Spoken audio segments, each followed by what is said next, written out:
Halo, apa kabar pemirsa? Senang sekali saya Wiki Adrian kembali menjumpai Anda dalam program Market Review, program yang akan menyajikan pembahasan mengenai isu-isu penggerak ekonomi Indonesia. Dan live streaming kami dapat Anda saksikan di www.idxchannel.com. Dan inilah Market Review selengkapnya. Ya, Menteri Kelautan dan Perikanan Edi Prabowo mencabut larangan ekspor benih lobster yang sebelumnya dilarang pada era menteri sebelumnya. Menurut Edi, pencabutan larangan ini dinilai tepat untuk menghidupkan kembali kehidupan nelayan lobster yang telah lama mati. Dalam kunjungan kerjanya di Pantai Karangsong, Indramayu, Jawa Barat, Menteri KKP Edi Prabowo menjelaskan bahwa pencabutan larangan lobster yang sebelumnya dilarang Menteri KKP periode sebelumnya telah melalui kajian penelitian dengan melibatkan sejumlah ahli. Edi menjelaskan bahwa budidaya lobster perlu dikembangkan untuk mendorong ekonomi nelayan. Terkait dengan ekspor benih lobster, Edi mewajibkan perusahaan untuk membeli langsung ke nelayan dengan harga yang sudah ditetapkan Kementerian KKP. Semangatnya adalah saya pertama kali ingin menghidupi para nelayan yang selama ini hidupnya tergantung dengan menangkapi benih lobster. Dari Sabang sampai Merauke, dulu sudah banyak sekali masukan-masukan pada saat periode lalu, tapi tidak pernah didengar. Nah, akhirnya karena dorongan begitu besar, akhirnya saya langsung melaksanakan penelitian dengan mengundang para ahli-ahli. Ditemukan bahwa, ya saya pikir, intinya dibudidayakan, masa nggak boleh, makanya dibudidayakan. Kemudian muncul ekspor, ini kan pelaku usaha siapapun yang melakukan ini, dia untuk mendapat lobster induk benih ini kan dia harus beli dengan nelayan. Nelayan kita wajibkan mereka membeli dengan nelayan Rp5.000 paling rendah. Dari data yang kita miliki, tidak ada potensi punah itu sebenarnya tidak ada. Kenapa? Begitu banyaknya telur yang ada. Jadi potensi bahwa akan punah itu tidak. Di samping setiap pembudidaya kita wajibkan untuk mengembalikan lagi ke alam yang dia tangkap 2%-nya. Untuk mengatasi kepunahan, Kementerian Kelautan dan Perikanan mewajibkan pembudidaya untuk mengembalikan hasil tangkapan lobster sebanyak 2% ke alam untuk bisa berkembang biak dan terhindar dari kepunahan. Dari Indramayu, Jawa Barat, Vito Erlangga Anugrah Surya untuk IDX Channel.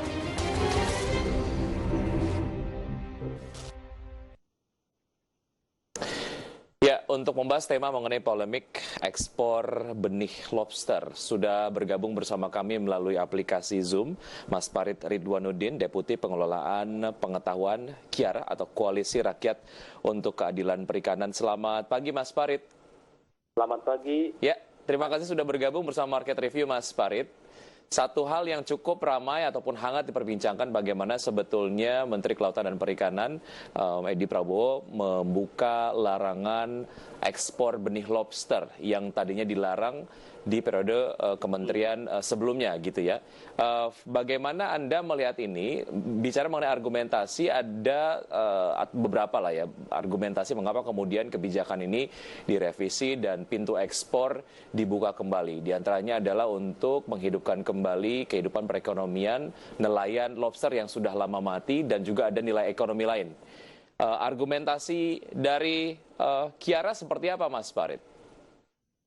Ya, satu Mas, ini argumen kebijakan membuka ekspor benih lobster itu penuh dengan persoalan ya, penuh dengan catatan.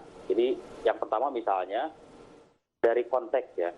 Jadi hari ini masyarakat kita kan sedang mengalami atau menghadapi ancaman penyebaran COVID-19. Nah, terkecuali juga masyarakat pesisir, ya, masyarakat nelayan tangkap, nelayan pembudidaya yang merupakan bagian dari masyarakat pesisir terdampak oleh penyebaran virus corona ini. Nah, seharusnya di dalam konteks ini pemerintah khususnya Menteri Kelautan dan Perikanan lebih fokus gitu ya, bagaimana melindungi dan memberdayakan para pelaku perikanan di Indonesia yang didominasi oleh nelayan tradisional dan nelayan skala kecil gitu. Tapi peraturan ini muncul gitu di tengah-tengah masyarakat harus menghadapi penyebaran virus corona gitu. Baik. Itu satu ya dari sisi konteks ya.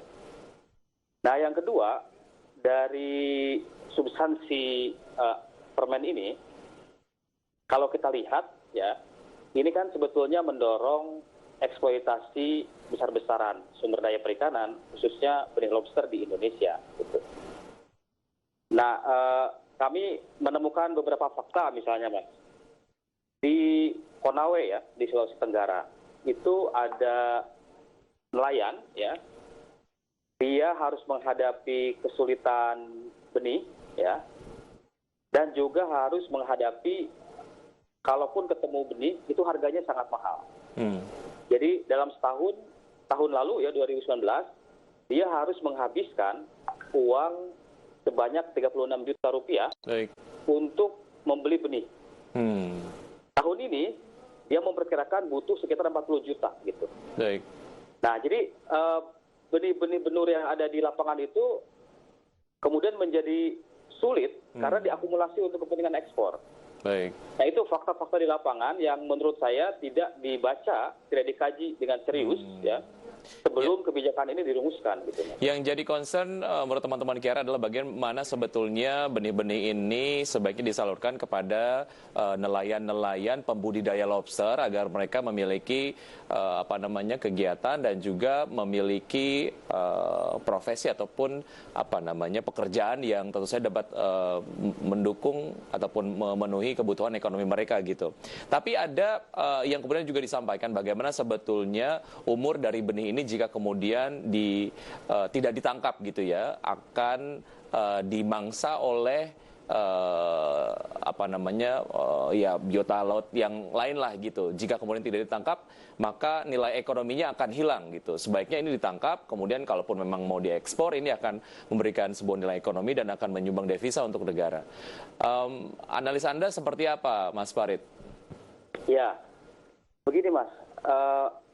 Itu harus dibuktikan dengan kajian ilmiah kalau lobster yang dibiarkan di laut itu akan dimangsa oleh hewan-hewan lain.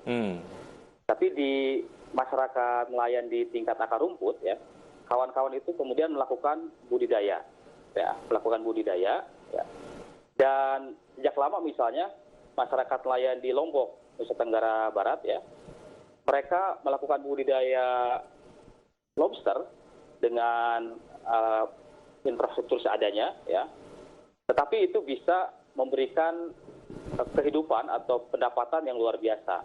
Nah, dalam kajian kami, ya seharusnya pemerintah dalam hal ini KKP itu memiliki roadmap sebetulnya, peta jalan bagaimana kita Indonesia tidak menjual benih ke negara lain dan di masa yang akan datang benih yang kita jual itu dijual lagi ke kita gitu dengan harga yang lebih mahal. Gitu. Ya, tapi kan ada satu persyaratan yang juga disyaratkan jika kemudian dilakukan ekspor benih lobster, 2%-nya dikembalikan ke alam. Ini menurut kajian dari Kiara seperti apa? Nah, di dalam permennya nomor 12 tahun 2020 memang ada disebutkan di pasal 5. Tapi persoalan begini, Mas.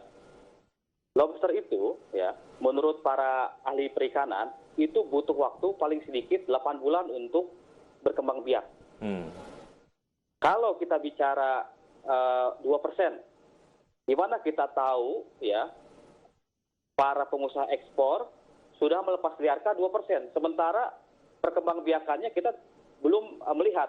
Jadi belum mencapai waktu 8 bulan gitu. Nah, di pasal lain, Mas, di dalam permen itu disebutkan kan boleh mengekspor kalau sudah melakukan panen berkelanjutan. Bagaimana cara kita mengetahui panen berkelanjutan? Itu paling tidak sudah ada 2 atau 3 kali panen. Baik. Kalau satu musim itu 8 bulan, katakanlah kali 3, berarti 24 bulan. Berarti menurut permen ini seharusnya ekspor itu bisa dilakukan 2 tahun ke depan. Bukan dalam waktu yang sangat singkat ya. Permen ini dikeluarkan lalu bisa ekspor. Baik. Artinya itu melanggar peraturan ini sendiri gitu, Mas. Padahal menurut permen ini ya harus panen berkelanjutan, ya paling tidak itu butuh waktu 2 tahun gitu.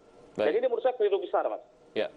Yang kemudian jadi kekhawatiran adalah bagaimana sebetulnya jika kita melakukan ekspor untuk benih lobster, misalnya ke Vietnam, malah kemudian pembudidaya yang di Vietnam ini yang akan tumbuh subur gitu ya, sementara kita nelayannya tidak mendapatkan benih lobster untuk dibudidayakan. Kita ada beberapa segmen lagi, Mas Farid. Kita akan lanjutkan usai jeda berikut ini, dan pemirsa tetap di Market Review, usai jeda kami akan segera kembali.